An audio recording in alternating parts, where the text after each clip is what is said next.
श्री सच्चिदानंद भगवान की जय। उन्होंने अपने अनुभव को इसीलिए और सरल किया कि सुनिया चरज करे जन कोई, और सत्संगत महिमा नहीं कोई। ये सुन करके कोई आश्चर्य न करे कि सत्संग की महिमा इतनी बड़ी है, बगुले को हंस बना देती और कौवे को कोयल बना देती है। क्या आश्चर्य की कोई बात नहीं, सीधा प्रैक्टिकल प्रमाण है कि वाल्मीकि नारद घट जोनी, और निज निज मुखने कही निज होनी। कि वाल्मीकि नारद जी और अगस्त्य जी अपनी अपनी होनी, अपना अपना अनुभव जब सत्संग का लाभ उठाया, सत्संग का अवसर मिला, उसका लाभ उठाया। जब तक मिला नहीं था तब तक वाल्मीकि जी रत्नाकर डाकू थे, नारद जी को वास्तविकता का ज्ञान ही नहीं था। विष्णु धाम में भी जहाँ बैठते थे वहाँ का स्थान धुलाया जाता था।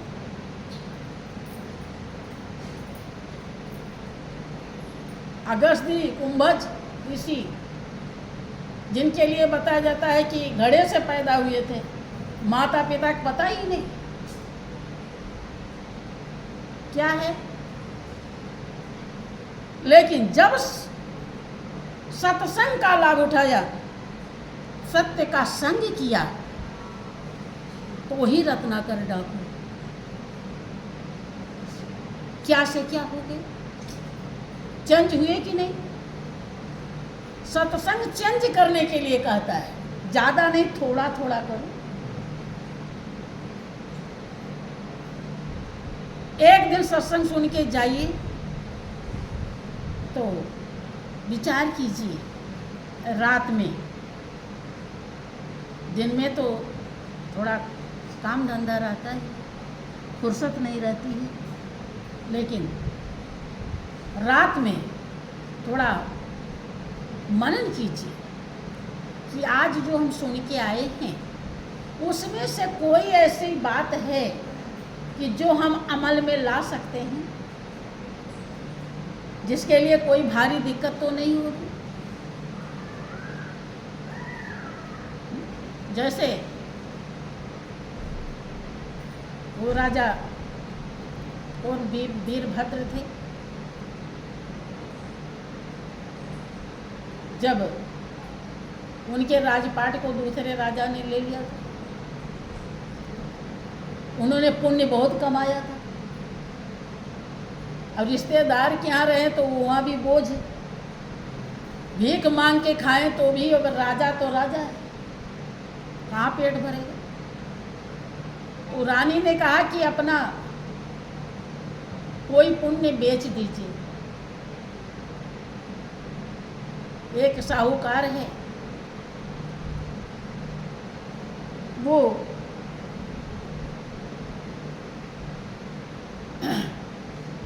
संबरगढ़ में वो पुण्य खरीदता है। अब राजा ने सोचा कि कौन सा पुण्य बेचूं, उन्हें लालच लग रहा है, हीरा सोना और सर्फी दान किया हूँ, किसके लिए किया हूँ, स्वर्ग के लिए, और ये सब बेच दूंगा तो खत्म हो जाएगा। कुछ लोग अपना जो दान पुण्य कुछ किए होते हैं, जब कोई दिक्कत आती है तो सब लगा देते हैं, क्योंकि उन्हें ये नहीं पता कि वही सोई जो राम रच रखा। और ये दांव पर भी लगा दे रहे हैं। अगर उतनी पूंजी नहीं है कि जितनी पूंजी से सफलता मिलेगी, तो कहाँ से मिलेगी?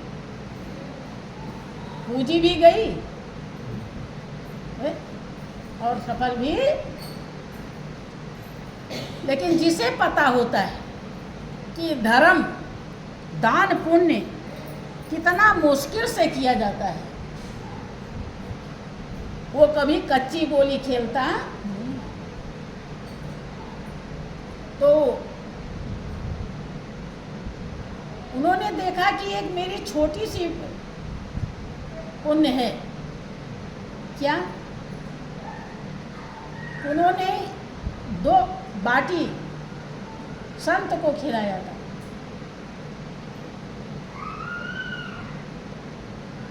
बनाए थे, संत आ जाते हैं,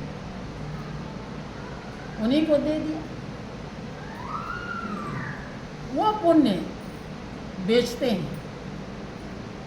कहने का मतलब कि उन्हें लगा कि ये वाला बेच देंगे तो कोई दिक्कत है नहीं। ऐसे आप भी सोचा करिए कि ये वाला कर्म करेंगे तो हमारा घर गृहस्थी भी चलेगा और कोई परेशानी नहीं। जबकि जो पुण्य उन्होंने बेचा था वो बहुत बड़ा पुण्य था। उन्हें लग रहा था कि ये छोटा पुण्य है, क्योंकि किसी ने अनुभव करके ही कहा कि जो गुरु को भोजन करवावे और मानव त्रिलोकी नियुक्त जी।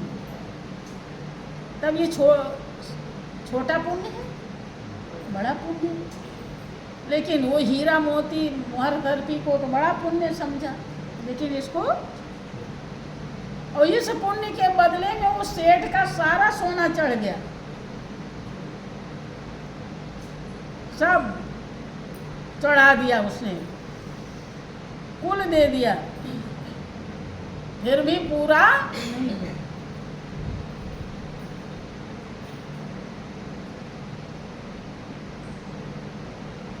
कि गौ कोटि दानम ग्रहणे च काशी मकरे प्रयागम अतिकल्पवासी। धन द्रव्य दानम सुमेर तुल्यम, और तुल्य न ताही मिली जो अर्ध घड़ी सत्संग।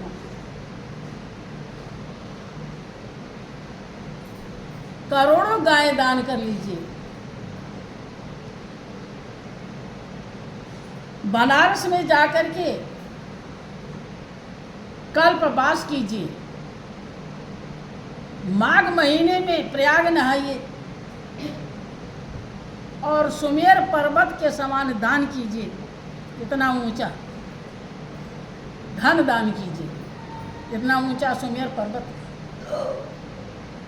लेकिन ये सब पुण्य मिल करके आधी घड़ी जो सत्संग किया है, सत्य का संग किया है, उन्होंने संत को भोजन कराया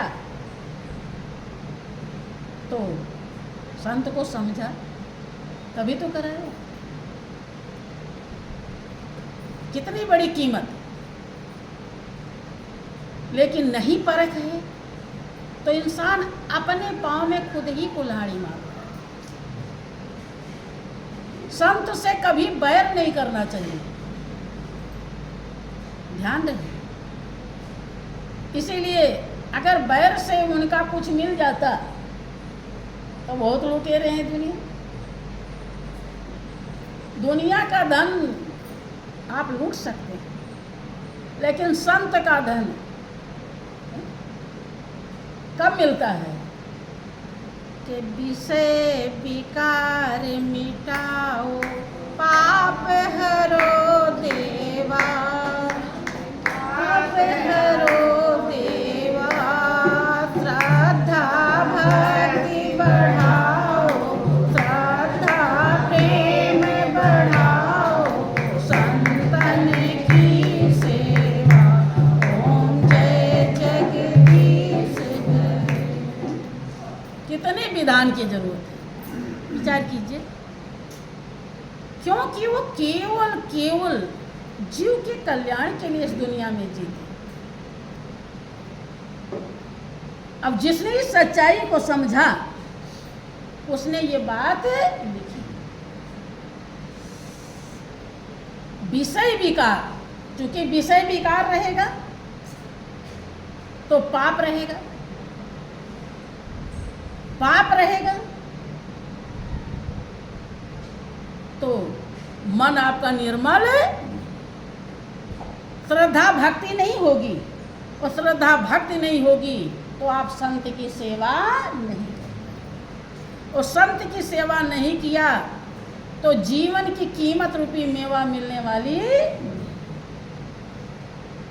सबके सेवा से कुछ ना कुछ मिलता है, लेकिन संत के सेवा से जीवन की कीमत